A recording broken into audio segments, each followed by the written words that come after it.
How often do you assess whether you're maximizing your brand's growth?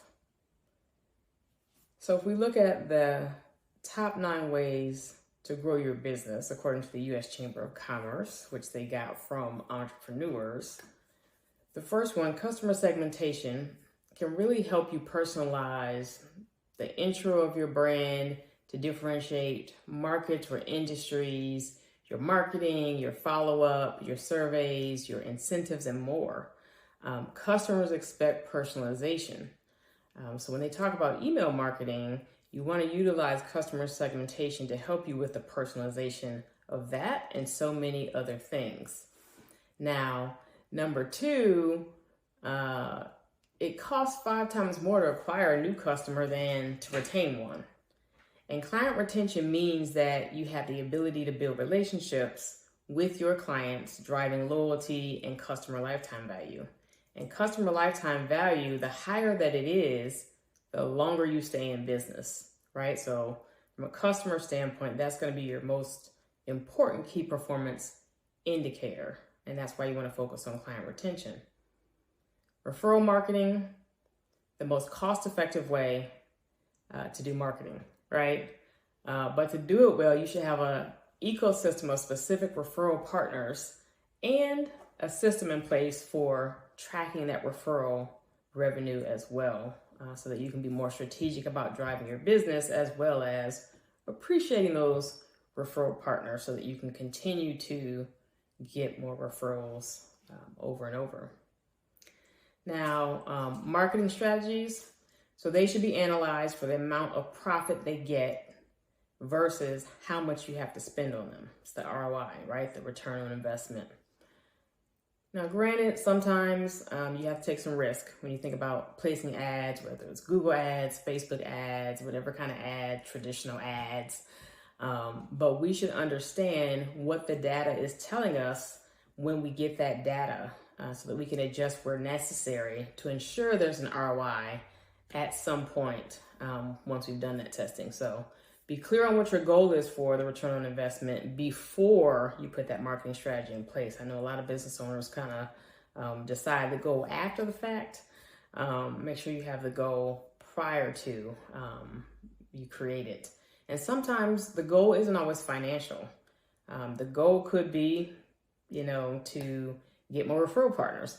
The goal could be to get more awareness in your local networking groups. The goal could be, several different reasons that you're doing specific type of marketing. It's not always, specifically in the beginning of your journey, it's not always that financial piece, but whatever that goal is, you have to find a way to make it tangible so that you can make it trackable, so that you can have some type of progress that you're looking at.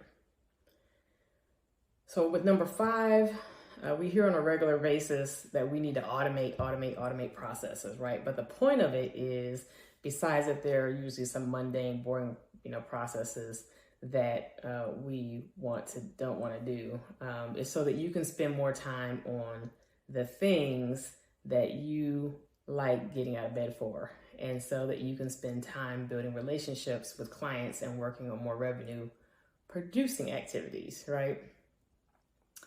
And then number 6 is introducing new products and, services, which is pretty self-explanatory.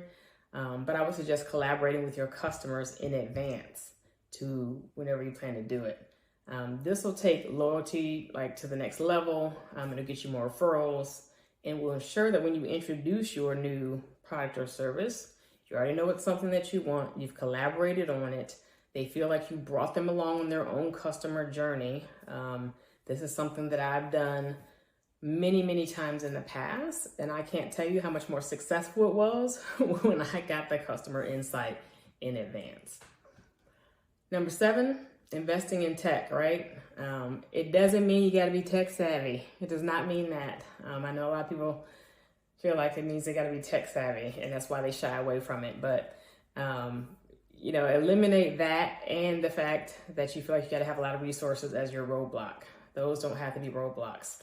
The right company will have onboarding for you, education, done for you options, all of those things to eliminate those roadblocks for you. There's tech for every budget, and tech will save you time and money in most cases. Those not investing in tech or some form of AI are already behind the curve.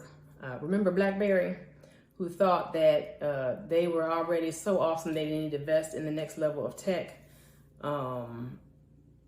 We know what happened to them. You could say the same thing about Blockbuster. So invest in the tech. Then number 8. So how do you compete at the local level, right? So that was one of the things, compete at the local level. Make sure your Google business profile is optimized and consistently updated. Be clear on where your VI customers and majority of your customers are coming from, and stay educated about your competition in those areas as well. Number 9, a lot of people don't like being on video because it feels like you're on stage, right? It's that fear of presenting in front of people, or you don't like the way you look on video.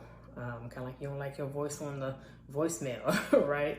But people buy from people, not businesses, especially if you're a smaller business. So they want to get to see you.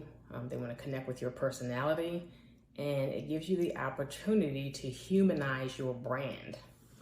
So there's kind of a rundown for you for the top 9 from the U.S. Chamber of Commerce. And I would tell you that Loyalty Centric can help you with pretty much all of it. And I also have partners in my ecosystem that can help you out with it in different ways than I can as well. So the more of these that you embrace, the more you can maximize growth.